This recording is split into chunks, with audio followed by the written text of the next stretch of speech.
Hello, मैं are Patel sir. आज की क्लास में हम लोग देखने वाले हैं इकाई सेल का जो पार्टिकल जो होता है एटम, परमाणु संख्या की संख्या कैलकुलेशन करना। तो आज है पार्टिकल की नंबर को काउंट करेंगे, कैसे किस तरह से होता है। तो चलो देखते हैं। इसमें देखना है यूनिट सेल। तो यूनिट सेल को मैं बता चुका हूँ। यूनिट सेल कितने प्रकार का होता है? There are 3 types.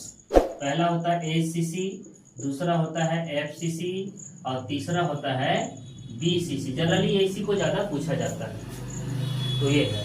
इसके लिए आपको डायग्राम बनाना है कि एक आपको क्यूबिक लेना है और इस क्यूबिक में कहाँ पर पार्टिकल जो होता है कॉर्नर में पाया जाता है, कोनों पर पाया जाता है।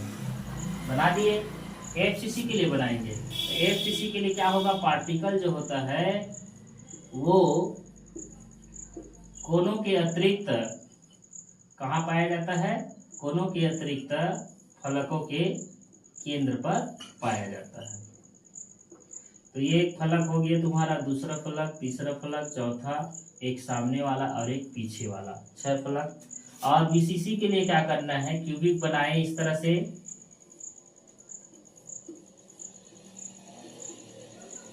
इस तरह से बन गया तुम्हारा क्यूबिक। और ये जो है कोनों में तो पाया जाएगा, कोनों के अतिरिक्त घन के केंद्र पर पाया जाता है।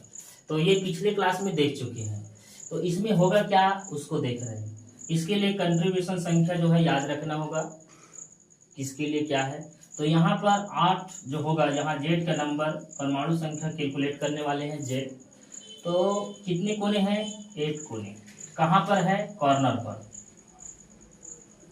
इनटू उनका जो कंट्रीब्यूशन नंबर है वो 1/8 आपका 8 होता है, 1/8। तो ये इसके साथ आप काउंट करेंगे तो यहाँ पर इनका निकल के आएगा 1। तो एचसीसी का जो परमाणु संख्या निकल के आया पार्टिकल्स वो क्या है? 1। उसी तरह से कोनों पर है। कोनों के लिए क्या निकालते हैं? यहाँ पर कोनों की संख्या 8 है और इनकी सहभागिता संख्या, कंट्रीब्यूशन नंबर ये। इसके अतिरिक्त इसमें और ऐड हो रहा है, इसके अतिरिक्त इसमें ऐड हो रहा है वो है फेस, फलक। फलक कितना है बताओ? 6। और उनका कंट्रीब्यूटर नंबर होता है हाफ। ये रखना पड़ेगा। फलक के लिए क्या होगा? हाफ। और कॉर्नर के लिए जो होगा 1/8। इस तरह से इसको कैलकुलेट करेंगे तो इसका निकल के आएगा 1। इसको कैलकुलेट करोगे तो ये हो जाएगा 2 3 6। तो ये तो कुल मिलाकर इनको जोड़ने से इनका संख्या निकल के आया। कितना है बताओ? जेड की संख्या 4। तो ये आपको याद रखना है। यहाँ पर जेड की संख्या कितना निकल के आया ये। उसी तरह से यहाँ लिख सकते हैं ना, ये कॉर्नर पर हो रहा है, ये फलक पर हो रहा है। आप देखो बीसीसी के लिए देखते हैं।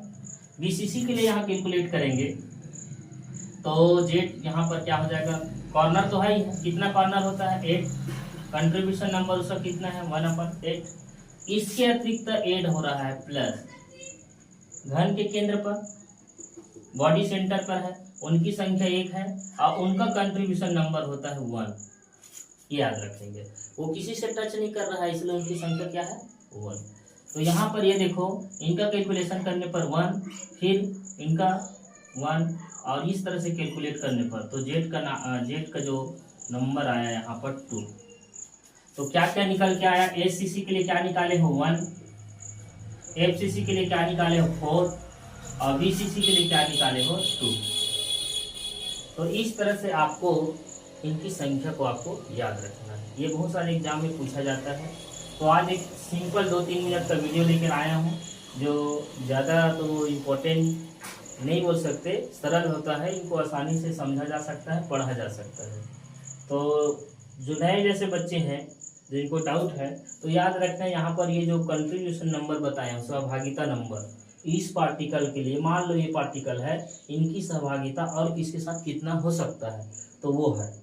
और फेस का कितना हो सकता है, कुछ इस तरह से। उसी तरह से आपका अंतः केंद्रीय घनी सेल के लिए इतना। ठीक है, तो ये याद रखेंगे। Okay, thank you.